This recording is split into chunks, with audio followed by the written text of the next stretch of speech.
అనేది ప్రతి ఒక్కరికి కూడా చాలా ముఖ్యమైనటువంటిది. సో మనం మానసికంగా బాగుండాలన్నప్పుడు మనలో ఉల్లాసం ఉత్సాహం అనేటువంటిది ఉండాలి. సో ఈరోజు మనము ఉల్లాసంగా ఉత్సాహంగా ఉండడానికి ఆనందంగా గడపడానికి మనం కొన్ని గేమ్స్ని క్రియేట్ చేస్తాం. సో అందరూ కలిసి ఎవరెవరిని పిలుస్తామో ప్రతి ఒక్కరూ కూడా వచ్చి ఈ గేమ్లో పార్టిసిపేట్ చేయాలి.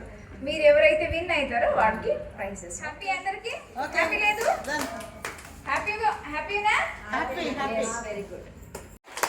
సో ముందుగా ఫస్ట్ 10 బాగా ఇస్తాము ఈ బకెట్ 10